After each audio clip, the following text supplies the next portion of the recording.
Not only does our leadership team have good ideas, sometimes the pastor has ideas too. And I had a very good idea. I thought it'd be a good idea that every time we come to a church service on a Sunday, we get through one chapter. Now, Pastor Ryan, bless him, he would often teach one verse and spend 2 weeks going through one verse. But who wants to do that? That drags on. We want to push the gospel along. So I thought if we came to church and every Sunday we get through one chapter, it'd be a great thing. So when we started the book of Mark, chapter 1, that's what I tried to do. And after the lesson, I thought, So last week, chapter 2 in Mark, I tried that too. And afterwards, I thought this was a terrible idea. So the point is, and which is the point I'm making to my leadership team, when you make changes, when you make proposal, if it's going wrong, you be man enough to pull it back. So today we're going to do 6 verses, and we may or may not finish it. Because I can do that. I'm the pastor. I can drag this on for 3 weeks. See, I learned my lesson. So Mark chapter 3, verse 1, it says, "And he entered the synagogue again, and a man was there who had a withered hand. So they watched him closely, whether he would heal him on the Sabbath, so that they might accuse him. And he said to the man with the withered hand, 'Step forward.' Then he said to them, 'Is it lawful on the Sabbath to do good or to do evil, to save life or to kill?' But they kept silent. And when the man had looked around at them, when he had looked around at them with anger and being grieved by the hardness of their hearts, he said to the man, 'Stretch out your hand.' And he stretched it out, and his hand was restored as whole as the other. Then the Pharisees went out and immediately plotted with the Herodians against him, how they might destroy him."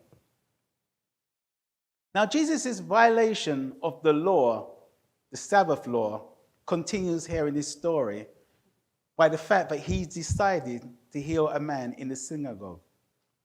Now, whether Jesus was in church this day to pray, to preach, to heal, or to worship, we don't know. But what we do know, Jesus justified his actions in a similar manner that he did in the previous chapter. In Mark chapter 1, verse 2, it said that Jesus said the Sabbath was made for man and not man for the Sabbath. The Sabbath exists for humanity and not vice versa. Therefore, any application of the Sabbath law that operates to the detriment of man is not in harmony with God. And this is what many people that is steeped in religion, like the Pharisees, fail to understand. But to love others is more important than rituals, religious rituals. So the human needs, when that comes to a critical place, it is important to abandon the traditional Sabbath laws in order to apply and assist people with their needs. Now, this story have correlation with another story we see in 1 Kings chapter 13, verses 4 and 6, which says, "So it came to pass when the king Jeroboam heard the sayings of the man of God, who cried out against the altar of Bethel, that he stretched out his hand from the altar, saying, 'Arrest him.' Then his hand, which he stretched out towards him, withered, so that the hand could not pull back to himself. The altar also was split apart, and the ashes poured out.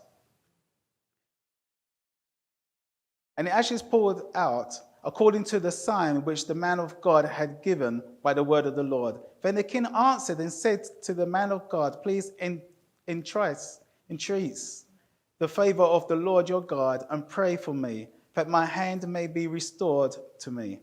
So the man of God entreated the Lord, and the king's hand was restored to him and became as before." Now, in this example, God withers the king's hands to show his resentment to the callous behavior of the king.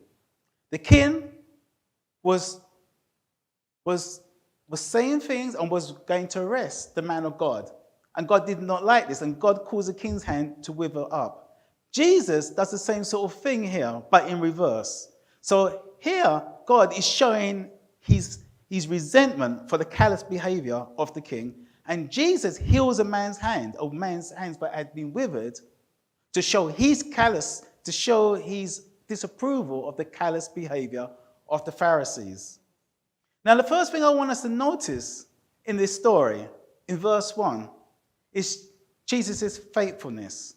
What we see here is Jesus being faithful. It says Jesus went into the synagogue again. It wasn't unusual for Jesus to turn up for church. Jesus was an Advent attendee at church. In Luke chapter 4, verse 16, it speaks about Jesus, and it says, as his custom was, he went into the synagogue on the Sabbath day. Jesus was used to going to church. And Jesus was a man that set an example. It is important for us to regularly meet together. Meet together to worship. We meet together to pray. We meet together to hear God's word and to learn about God. This should be our custom or our habit, just like Jesus. Many people want to stay away and sit at home and watch telly and do all sorts of other things. But it's important for us to gather together in this manner just to learn about God and to learn about each other, to learn about God's people. Hebrews 10:25 emphasizes this sentiment. It says, not forsaking the assembly of ourselves together, as is the manner of some. Some people don't want to come together. But the Lord tells us what we should. It's needful for us to come together. And he said, and so much more as you see the day approaching. We must not neglect the gathering of ourselves together. We must come together to exhort and to encourage one another, especially now as we see the day of Jesus' return coming close. We should be faithful to Jesus and faithful to his church. Now, Jesus wasn't only faithful in worship, but he was faithful in ministering. Verse 1, it goes on to say, and the man was there who had a withered hand, and Jesus noticed him. It's a wonderful thing to be noticed by the Lord.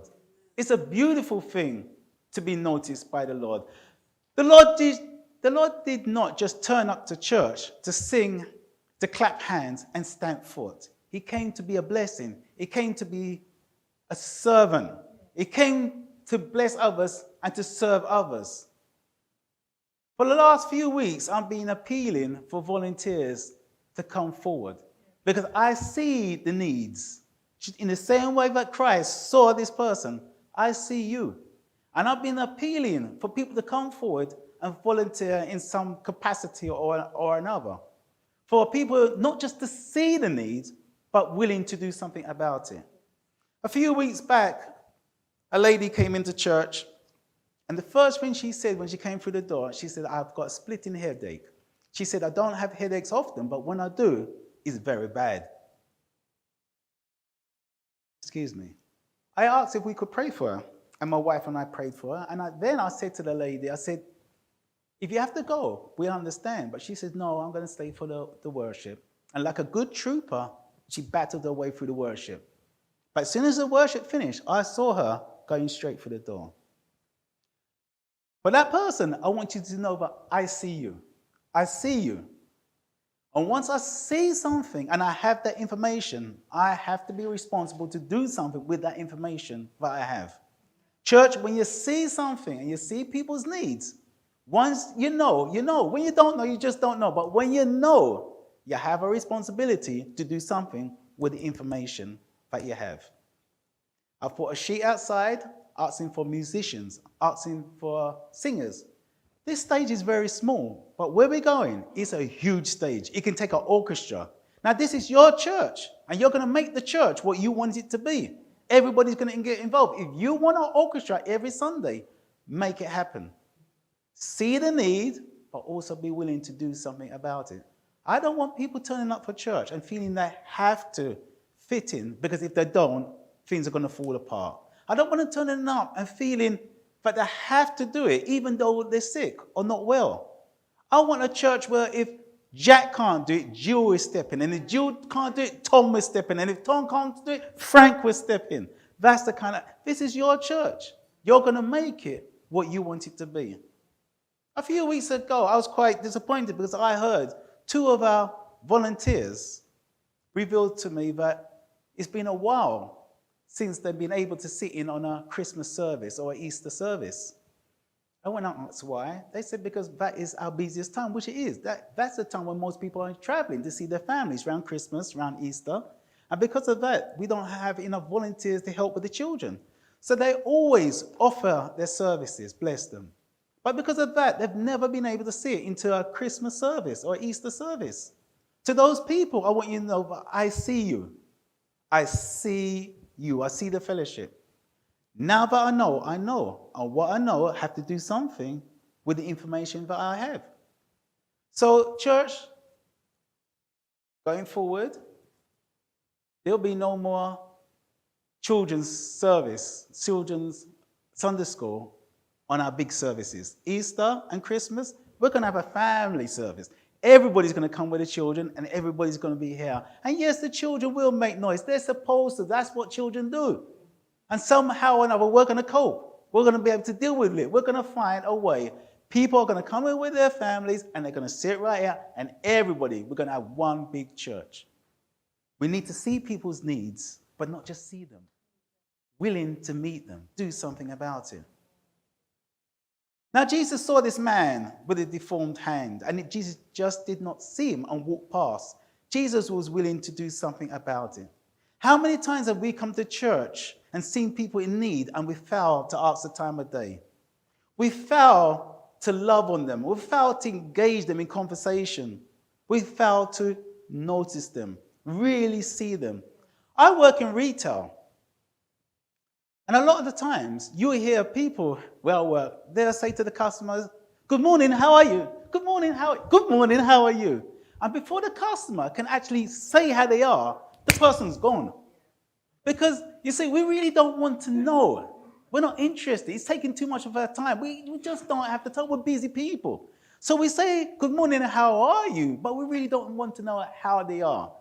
We can't allow this to happen to church. Not in this place. When we come to here, we have to be able to see people, but not just see them, willing to do something to help out. Every Sunday, we gather together and we bring our deformities with us. Our emotional deformities, our mental deformities, our physical deformities, our spiritual deformities. Some of them we are born with, some of them are caused by others, and some of them we did to ourselves. But the fact is, we are all deformed in some way or another because of sin. And we bring that with us every Sunday. And Jesus notices it. He notices it. And he doesn't just walk by. He does something with it. So there are huge lessons we can learn by Jesus noticing this man in the synagogue with his bad hand. So Jesus was faithful showing up. That's the first step. Show up. That's all we ask to do, show up. There's a church service, you show up. That's the first step. Jesus was faithful in that. And the second step is seeing the people around you. Really see them.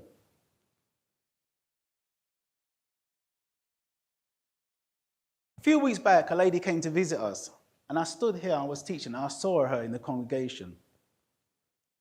And I haven't seen her for a while. But I noticed there was something different about her, but I just could not put my finger on it. You know, sometimes you can notice a person and you're asking yourself and you're second guessing, "Oh, she's probably had her hair done. No. She's probably wearing colored contact lenses. No. She's changed her glasses. No. She's lost weight. No. And you just can't she's probably had facial surgery or you know something's different, but you can't put your finger on it. And it's while I was teaching, it came to me what it was, but it was different about this individual. She looked happy. That's what I noticed. She looked extremely happy. She looked comfortable. She looked relaxed. She had a glow. She looked radiant. In fact, she looked beautiful. She looked beautiful. And I obviously know that the Lord's doing something in her life. And I wanted, after the service, to speak to her so that we can share. But I didn't get the opportunity. So what I did, I sent a message to her. I asked one of the sisters, when you see her, tell her that Pastor said. And the message I sent was this. I told this lady to tell her, but I said that she looks beautiful, she looks happy, and I sincerely hope that she is happy. And I sent that message to let her know that she's not just part of the status quo. She's not just a number. I want her to know that somebody noticed her. I want her to know that somebody's praying for her. I want her to know that somebody's noticed the difference. I want her to know that somebody's behind her, rooting for her. It's important that when we come to church, we see people, really see them, but not just see them, willing to do something to make a difference.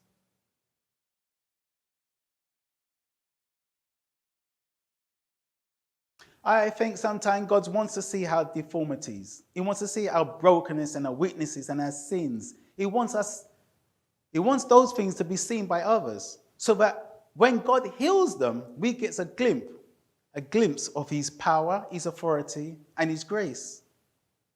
Was it embarrassing for this man to stand and step forward in front of Jesus with that crowd? Sure it was. But that embarrassment would only last a short while. It'd be short-lived.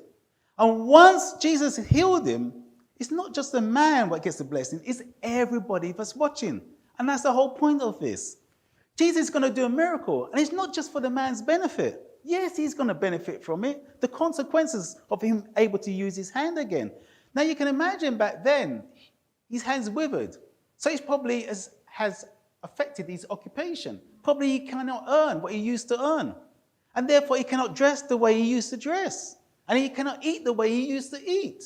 So having the hand back is going to make a huge difference to him. But it's not just him that benefits. Everybody watching is going to benefit. Even those that are plotting against Jesus, because they are God's children too.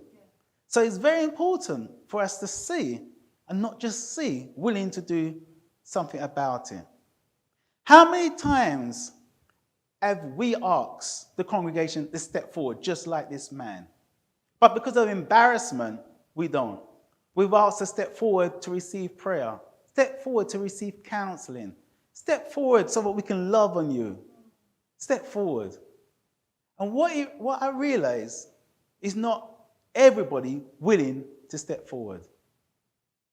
It's important that we see. My pastor in England, his name's Pastor Alwyn Wall, and he's got a wonderful wife, and this woman knows how to see. Her name's Gloria. And if you saw her, you would not know her as a pastor's wife because she's so unassuming, you wouldn't recognize who she is. She's not one of those people who come in the fall and into the front, like in a ladies' meeting and be giving speech and lectures. She's one of those people who stay behind. But one gift she has, which I know it's from the Lord, is the ability to see people. One thing she does, she always remembers your name. She meets you for the first time and you tell her your name's Bob. Trust me, the second week when you go to church, she's going to say, "Hi, Bob." And you're going to wonder how she remembers your name. But the gift that she has is to be able to see people. Because when Gloria's speaking to you, she's right here. 100%. And she'd be nodding her head. Yes, okay, I understand. And she's keeping it here. Now, as a pastor's wife, everybody wants to speak to her because that's how the pastor knows what's happening. If you didn't know how this works, I'm telling you, this is the secret. The reason why the pastor knows what's happening is because of the pastor's wife. Everybody wants to speak to the pastor's wife. Not everybody wants to speak to the pastor. And this is how the pastor knows. So everybody wants to speak to Gloria, but Gloria's here. And there's a queue here. Gloria's keeping it here. And you know, when people are listening to you, because of the eye contact and the body motion, some people will be watching you, and then you see when the eyes shift, and they're looking at something over your shoulder. And you know they're interested in that, but they're not interested in this. And some people are so rude, they actually move their bodies. Oh! But not Gloria. Gloria's right here. She keeps it here. Okay, understand, I hear you. Somebody there try and break this conversation. You know what she does? She just touch the person and keep it there. I'm coming. I see you. I acknowledge you. Yeah. Don't go away. What you got to say is important to me. Hold it right there. Hold that thought. Put a pin in it. I'm coming. I'm coming. And she's still here. Once this conversation is finished, you know what she does? She's right here. And there you, Gloria really sees people. I wish I was Gloria. Because a few weeks ago, I upset a dear sister deeply by something I said, and I just didn't see it. I just did not see it. And the following service, the sister was here, and I still did not see it. But it's something she said when she left the service, when she was going home. It's the way she said goodbye to the church. I don't know, she didn't seem the vibrant, joyful person that she normally is. It's the way she just said bye and she left. And it's like the Spirit said to me, go after her. See if something's wrong. Just check it out. I saw her when she was leaving, but up until then I didn't. So I ran out and I caught up with her in the car park and I asked her if all was well. And she was graceful enough to let me know how her feelings and everything, and thereby gave me the opportunity to apologize. And I'm truly sorry. But what it showed me, that not everybody is going to step forward. Or not everybody is going to step forward at a time when it is. The longer you keep your hurts, the worse it is for you. That's basically, the longer you keep your hurts, the worse. So therefore, it's important for us to see people, see their hurts, be able to look in their eyes and acknowledge what's going on and be willing to step in, because not everybody's going to step forward. So when we're having church and we notice people beside us, they're crying their eyes out or whatever, don't ask if you can pray for them. Just pray for them, because sometimes people are just not going to step forward. So it's important for us to see people around us and acknowledge. So we not just only see Jesus' faithfulness, we also see Jesus' courage. In verse 2 it says, so they watched him closely, whether he would heal him on the Sabbath. Since it was the Sabbath, Jesus' enemies was watching him closely because they wanted him to actually cure this man on the Sabbath so they could accuse him and have him removed and arrested for breaking the Sabbath laws, the laws concerning working on the Sabbath. And Jesus asked this man to step forward. And the reason why everyone's watching so closely is because the last encounter that I had with Jesus and his disciples was over the Sabbath as well, breaking the Sabbath laws of working. Because previously, Jesus and his disciples got into trouble for picking grain on the Sabbath. And in that occasion, Jesus declared himself to be Lord of the Sabbath. Is another way of saying, I am God. And therefore, these Pharisees were as mad as hell. They were as mad as a hatter, as we would say in England. Those people in England back in the day who used to make hats, they would go crazy. They would end up in the lunatic asylum because of the fumes of the glue. People didn't realize it, and that's where that saying comes from, as mad as a hatter. These people, the Pharisees, were mad. Their blood was boiling. They were furious because Jesus was challenging them. And as far as they were concerned, they were the religious top tier in their time.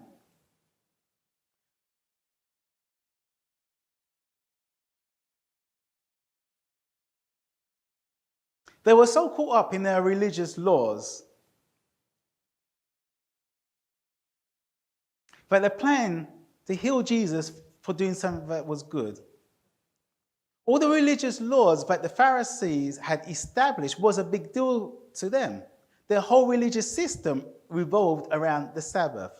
After God gave Moses the written law defining how Israel was to interact with God, the scribes then developed a catalogue of oral laws to further define how people were to interact with God. It was a list of do's and don'ts.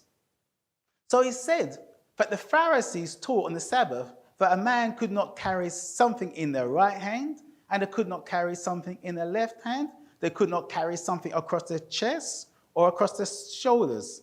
But you could carry something on the back of your hand, and you could carry something on your elbow. You could carry something in your ear or in your hair, and you could carry something on the hem of your clothing, and you could carry something with your foot, and you could carry something on your shoe. It was also taught that on the Sabbath, it was forbidden to tie a knot, except for women. Women were allowed to tie a knot in their girdles, and we men understand why. Because we men want our women to look good on the Sabbath. So we allow our women to tie a knot in their girdles. So you know this was created by a man. So if you had to draw water on the Sabbath, you couldn't tie a rope to the bucket, but a woman could tie a girdle to the bucket. Strange laws. But this is what the Pharisees did. Now, the Pharisees weren't the ruling class, but they sought to influence the ruling class. And neither were they the priestly class, and neither were they professionals like the scribes or the lawmakers, the teachers of the law. But on a whole, the Pharisees were part of a religious movement that sought to bring about renewed understanding and enforcement of ritual purity. If you wanted to know what purity looked like, just look at me, because these are how the Pharisees were. So since the Pharisees was passionate about obeying the commandments of God, they had a desire to obey all of God's commandments. Over time, they developed oral laws, which were hedges or fences, if you like, and they placed them around the commandments of God. And the idea behind this is that these obedience to the oral laws would prevent a Jew from actually breaking the commandment of God. So just in case a Jew was going to break God's commandment, they put other laws around it to protect God's commandment. It's a fence or a hedge to protect you from breaking God's commandment. For an example, Exodus chapter 23, verse 19, it says, "You shall not boil a young goat in its mother's milk." Now, God's commandment prohibited cooking a kid in his mother's milk. So a hedge was built around this commandment to protect people from breaking this commandment, and therefore we end up with a kosher kitchen, maintaining two separate cooking utensils, one for dairy and one for non-dairy cooking, just in case a person should get a speck of milk in a pot that a young goat was cooking in. So to make sure you don't break this law, another law surrounded it. And over time, these oral laws became a law unto themselves. And this is what's causing the conflict with Jesus and the Pharisees. This is what caused the conflict between their laws and the actual law of God in his word. For example, healing is the work of a physician, is the work that a physician does. And therefore, you cannot heal on the Sabbath because it's considered to be work. So when Jesus confronted when confronted Jesus, he speaks about their piety, their righteousness, and he confronts them by saying, "Is it lawful on the Sabbath to do good or to do evil? Is it lawful to save or to kill?" These are righteous people. And he's asking them directly the question in front of everybody in the synagogue. And Jesus reminds them that the Sabbath is intended for good, not just for personal discipline. Yes, selfishness and pointless work is forbidden on the Sabbath. But what about the work that actually blesses others? What about the work that benefits others? What about the work that attends to a person's need? Are they supposed to be done on the Sabbath? Is that good or is that evil? Now, the Pharisees, they already understood this to a certain degree because their own laws allowed people to do certain things on the Sabbath. In Luke chapter 13, verse 15, it says, The Lord then answered him and said, Hypocrites, does not each one of you on the Sabbath lose his ox or donkey from the stall and lead it away to water it? So the Pharisees, their law, allow you to take your donkey or your ox to water. That's work, but they allow that. They also allow you to rescue a sheep on the Sabbath. Matthew chapter 12, verse 11. Then he said to them, What man is there among you who has one sheep, and if it falls into a pit on the Sabbath, will not lay hold of it and lift it out? And their laws also allow you to save a person's life on the Sabbath. So the Pharisees understood the need to attend to people's needs on the Sabbath. But they were committed to their own rules, committed to their own laws. They actually buried the law of God under their ritual behavior. The spirit of the law, the spirit of God's laws, could not be seen because of their man-made laws.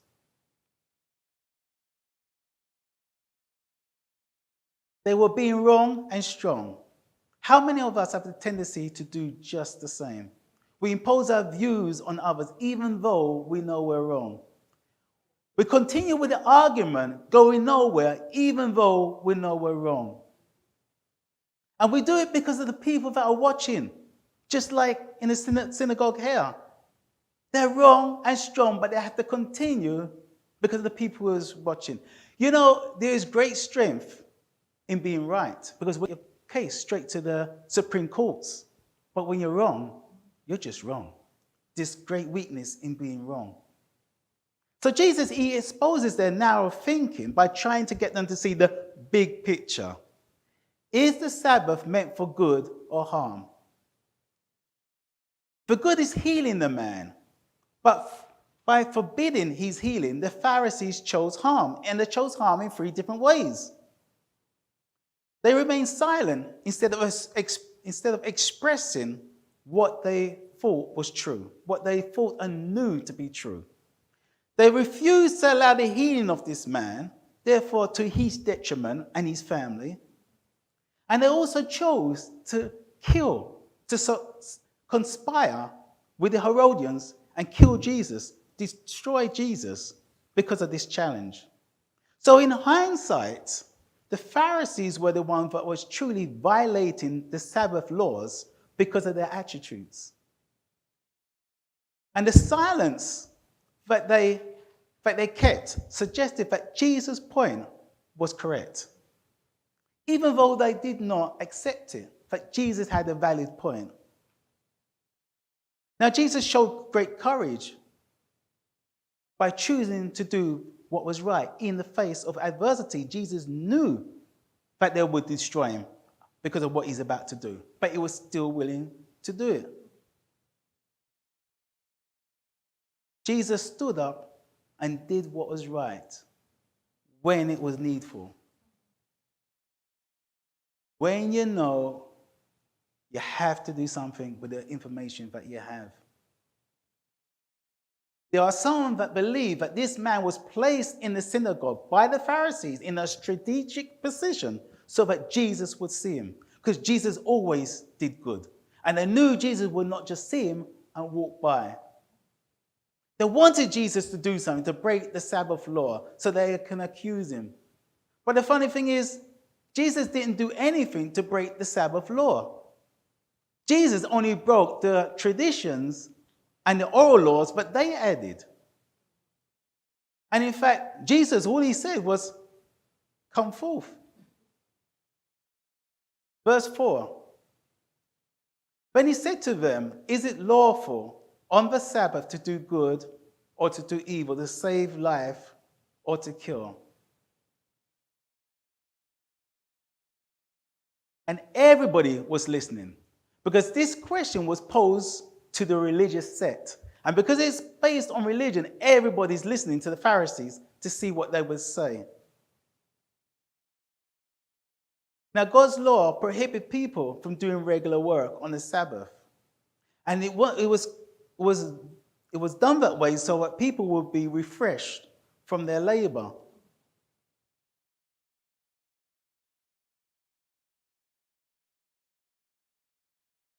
On the Sabbath, if you cut your finger, you could do something to stop the bleeding, but you couldn't put ointment on it. In other words, you could stop it from getting worse, but you couldn't do anything to stop it from, you couldn't do anything to prevent it. You couldn't do anything to make it get better. You could only stop the bleeding. Strange laws. So these people was willing to have this man suffer and continue to suffer than to do something to minister to his needs. Jeremiah chapter 58 verse 6 to 7, it says, "Is this not the fast that I have chosen? To loose the bonds of wickedness, to undo the heavy burdens, to let the oppressed go free, and that you break every yoke? Is it not to share your bread with the hungry, and that you bring to your house the poor who are cast out? When you see the naked, that you cover him." It goes on to say, "And not hide yourself from your own flesh." Don't hide yourself from mankind. The Pharisees would have left this man in bondage because of their distorted devotion to their own concept of what the letter of the law meant. They would have used God's law to inflict further pain and cruelty and suffering to this person rather than blessing. And notice their reaction to Jesus. They kept silent. They said nothing. And it's believed they said nothing because of their shame, their conviction of what they had become and what they were about to do. Is it right to do good and to save life on the Sabbath? If they said, yes, it is good, they would have lost the opportunity to entrap Jesus and get rid of Jesus. And if they said, no, it's not good, they would have been seen as monsters in front of all the people that's watching. Jesus went to the synagogue that day knowing that they were there. That took courage. Jesus confronted the Pharisees on behalf of a man who couldn't do it for himself. That took courage. And Jesus' actions, he knew it would cost him dearly. That took courage. So Jesus was willing to see and touch, positively touch someone's life, positively make a difference. Do you know you could be in a room full of people and still be lonely? Do you know that's possible? A short time ago, and what I'm about to say, this lady doesn't attend this church, so don't try and second guess who she is. But this lady, she went through a divorce and she didn't bother to get married. And like every good mother, she reared her children, sent them to school, made sure they go through university. These children became adults, had families of their own, and moved on. And perhaps they wasn't visiting her that often, because that happens. That's what we do as parents. We rear our children and send them out into the world. And we may not see them weekly. And because she didn't get married, but she got a family at work. But then you get to a time in your life where your employer doesn't want you anymore because you've now reached a certain age. So you go into retirement. And that group of friends that became your family, you no longer see them.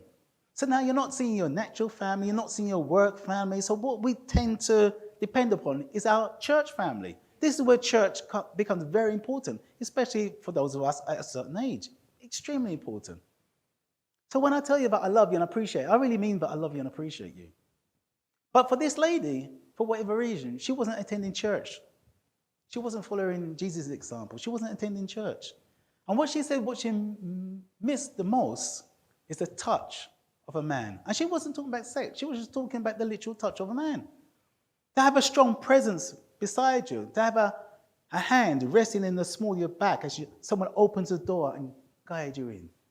To have someone pull their seat away, pull your seat and escort you under the table, make sure you're comfortable. And when you're sitting at the table and you're reading a bad news, to have someone stretch across the table and squeeze your hand to let you know I'm with you through this. I'm here for you.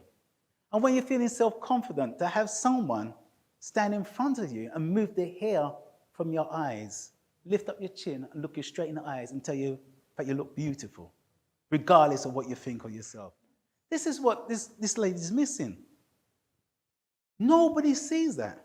And I say to myself, we could have people here amongst us, but are still lonely. And I think about, what about those of us who's lost our spouse? What about those of us whose spouse are very ill?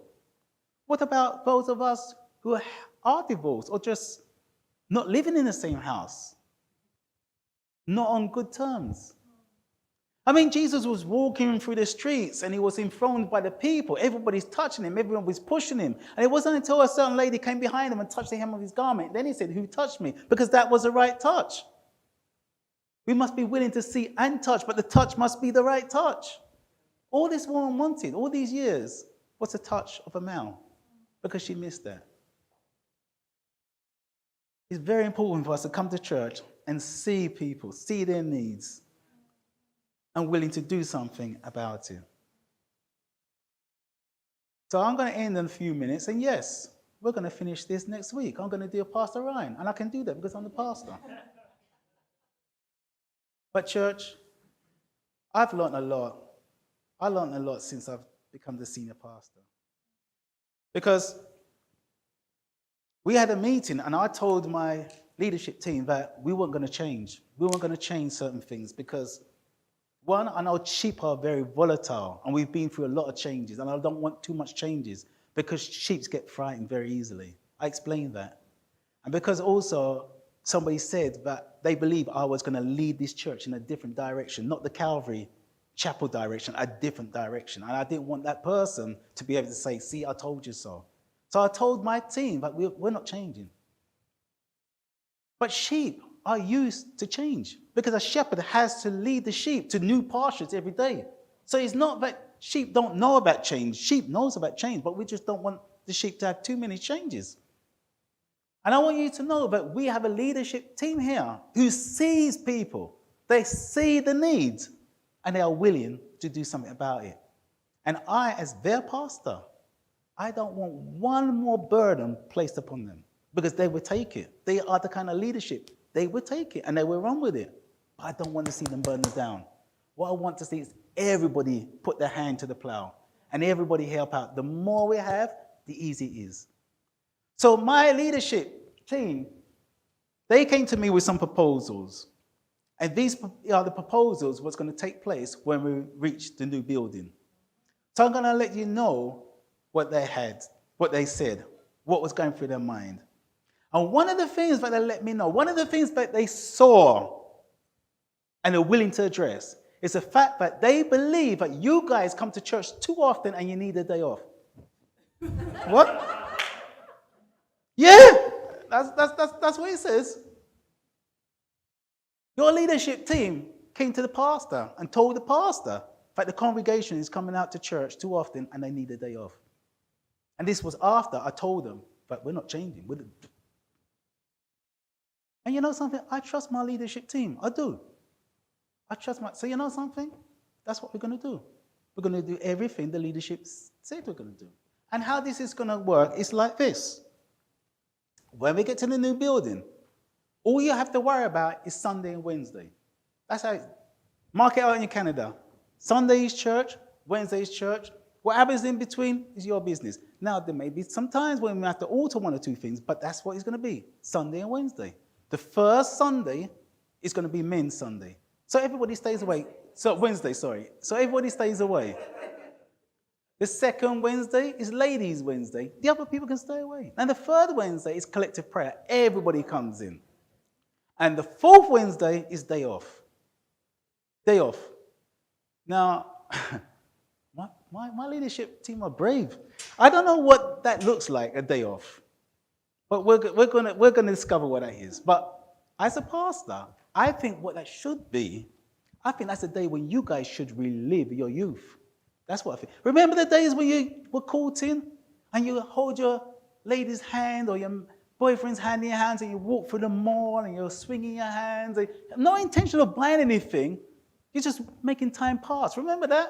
When was the last time you done that?